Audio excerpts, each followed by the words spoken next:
Could Alexa save your life? Thanks to a former pupil of Taylor High School, the answer is yes.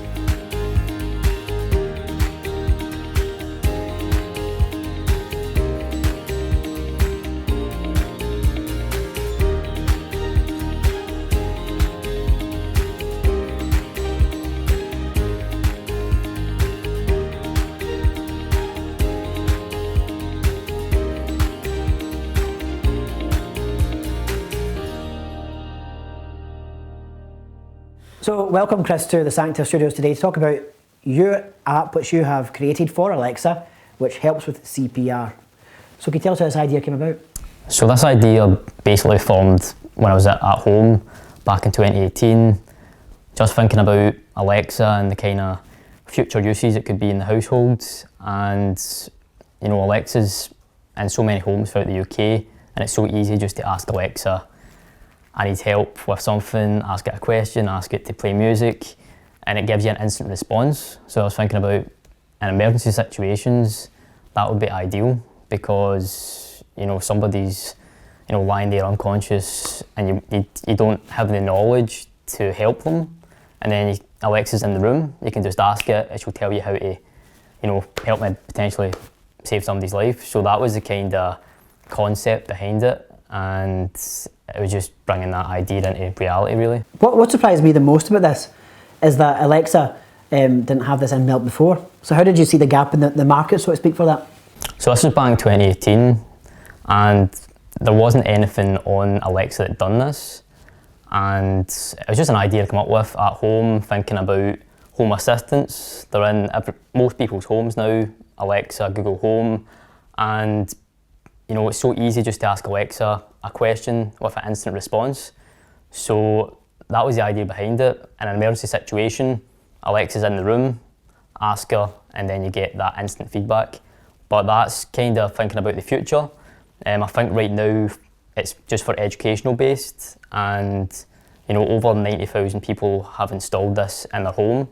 So over 90,000 people now know how to give CPR, they've tried it out, which I think is a positive in itself, as opposed to the real world scenario where you have to give CPR.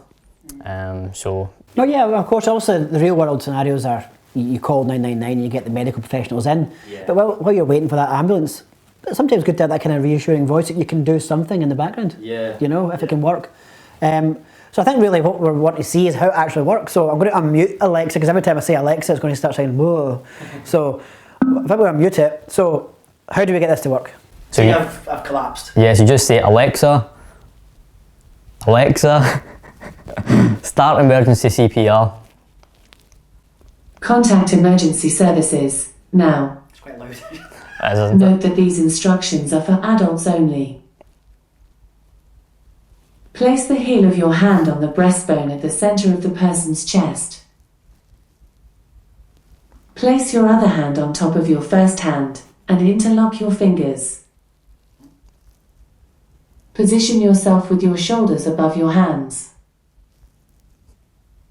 Using your body weight, not just your arms, press straight down by 2 inches on their chest.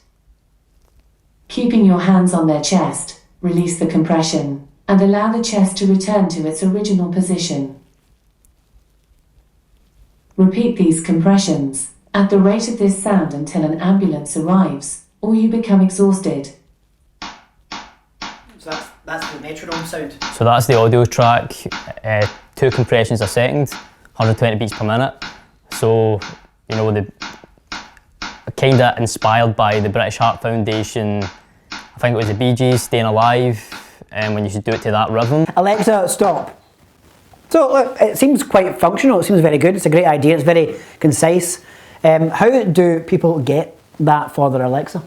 So all they do is they go onto the Alexa app on their phone and search for CPR, and they just download the emergency CPR skill, and that's it installed on their Alexa.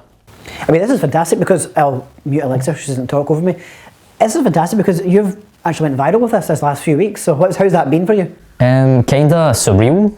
It's nothing that's happened to me before, and as I said, I made this skill back in 2018. It's been a while since I've really looked at it, and all of a sudden, you know, first week into the new year, Millions of people are talking about it, and yeah, it's just really surreal.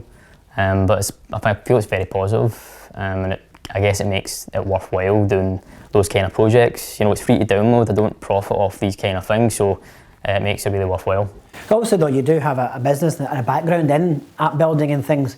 How much work was really involved in creating this? Was it quite a technical thing to do? I would say this particular Alexa skill was pretty basic because you're only asking it one command.